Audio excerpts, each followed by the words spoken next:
तो straight of Hormuz में double नाकाबंदी लागू है। एक तरफ ईरान है जिसकी मर्जी के बिना यहां कोई शिप गुजर नहीं सकता, तो दूसरी तरफ ट्रंप का ब्लॉकेट लगा है जिसके चलते ईरानी जहाज यहां से गुजर नहीं पा रहे।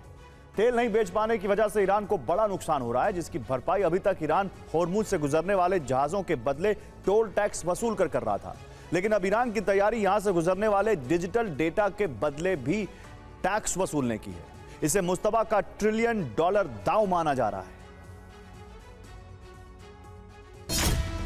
ईरान हॉर्मुज से गुजरने वाले डिजिटल डेटा के बदले शुल्क वसूलने की तैयारी में है। ईरान हॉर्मुज में मौजूद फाइबर इंटरनेट केबल पर शुल्क लगा सकता है, यानी यहां से डेटा भेजने के बदले ईरान को टैक्स चुकाना पड़ेगा। जो देश शुल्क नहीं चुकाएगा, ईरान उसके डेटा को ट्रांसफर नहीं होने देगा। रिपोर्ट में कहा गया है कि इन केबलों के माध्यम से स्विफ्ट बैंकिंग संदेश, शेयर बाजार के व्यापार से जुड़ा डेटा और पैसे के लेन देन से जुड़ा डेटा ट्रांसफर होता है। इन केबल्स से प्रतिदिन करीब $10 ट्रिलियन का वित्तीय डेटा गुजरता है। ईरान का मानना है कि इतनी बड़ी आर्थिक गतिविधि उसके अधिकार क्षेत्र से हो रही है। इसके बदले ईरान को शुल्क मिलना चाहिए। हॉर्मूज स्ट्रेट एक बेहद सकरा समुद्री मार्ग है और इसका सबसे पतला हिस्सा महज 39 किलोमीटर चौड़ा है। इसके एक तरफ ओमान है तो दूसरी तरफ ईरान। ऐसे में ओमान के तट से 19.5 किलोमीटर का समुद्री इलाका ओमान के नियंत्रण में है, तो ईरान के तट से इतना ही हिस्सा ईरान के नियंत्रण में। अब ईरान यूनिक्लॉज यानी संयुक्त राष्ट्र के अंतर्राष्ट्रीय समुद्री कानून के अनुच्छेद 34 का हवाला दे रहा है। इस कानून के मुताबिक कोई भी स्ट्रेट अंतर्राष्ट्रीय नेविगेशन के लिए पूरी तरह से खुला है, उसे बंद नहीं किया जा सकता। यानी स्ट्रेट जिस भी देश के अधिकार क्षेत्र में आता है वो जहाजों का रास्ता ब्लॉक नहीं कर सकता। यह अनुच्छेद स्पष्ट करता है कि इसके बाद भी स्ट्रेट के जल क्षेत्र, समुद्री तल और एयर स्पेस पर उसी देश का नियंत्रण होगा जिसका तट इससे सटा है। यह अंतर्राष्ट्रीय समुद्री कानून के अनुच्छेद 79 को भी जानना जरूरी है, जिसके मुताबिक किसी देश के क्षेत्रीय जल में केबल बिछाने के लिए उसकी मंजूरी जरूरी है। अब इसी का फायदा ईरान उठाने की तैयारी में। हॉर्मूज में बिछाए गए केबल का बड़ा हिस्सा ईरान की समुद्री सीमा की जमीन को छूता है। केबल खराब हुई तो ठीक करने के लिए ईरान की इजाजत लेनी होगी। सुरक्षा कारणों का हवाला देकर ईरान प्रक्रिया में देरी कर सकता है, जिसके मुताबिक मेटा, अमेजन और माइक्रोसॉफ्ट जैसी बड़ी टेक कंपनियों को डेटा भेजने के लिए ईरान से परमिट लेना होगा और सालाना फीस देनी होगी। केबलों के रखरखाव और मरम्मत का काम केवल ईरानी कंपनियों को दिया जाएगा।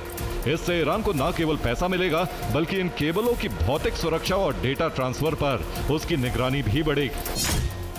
फारस की खाड़ी के देशों के कम से कम 7 मुख्य संचार केबल इसी रास्ते से गुजरते हैं, जबकि दुनिया का 97% से ज्यादा इंटरनेट ट्रैफिक समुद्र तल पर बिछे फाइबर ऑप्टिक केबलों के जरिए भेजा जाता है। एक संकरे रास्ते में बड़ी संख्या में इंटरनेट केबलों का होना हॉर्मुज को डिजिटल अर्थव्यवस्था की कमजोर कड़ी बनाता है। अगर डेटा ट्रांसफर के बदले ईरान को टैक्स नहीं दिया गया तो ईरान ने अरब में डिजिटल ब्लैकआउट का प्लान तैयार किया है, और यह प्लान पूरा होगा हॉर्मूज में बिछी अंडर वाटर संचार केबल्स को काटकर।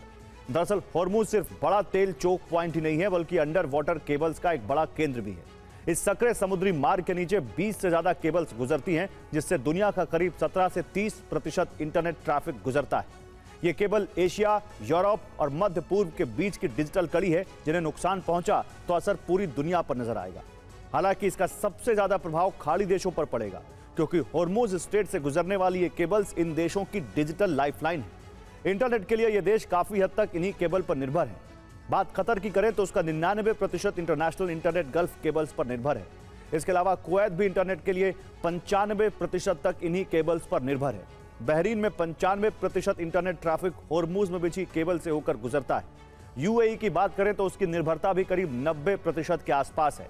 मध्य पूर्व का सबसे बड़ा देश सऊदी अरब का पूर्वी क्षेत्र इंटरनेट के लिए 85% तक इन्हीं हॉर्मूज से गुजरने वाली केबल पर निर्भर है। ऐसे में इन्हें काटा गया तो अरब में डिजिटल ब्लैकआउट तय। हॉर्मुज में जो केबल्स लाइन बिछी हैं, उनमें 4 सबसे अहम केबल हैं। पहली है फाल्कन केबल, जो 10,300 किलोमीटर लंबी है। दूसरी है टीजीएन गल्फ केबल, जिसकी लंबाई 4,500 किलोमीटर है।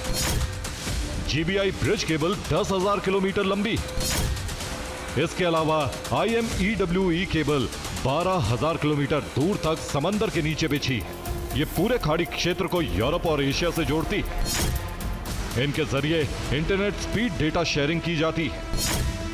अगर हमला हुआ तो अरब देशों का बिजनेस और बैंकिंग सेक्टर ठप हो सकता है। केबल काटकर ईरान पेमेंट इंटरफेस और इंटरनेट ब्लॉक कर देगा।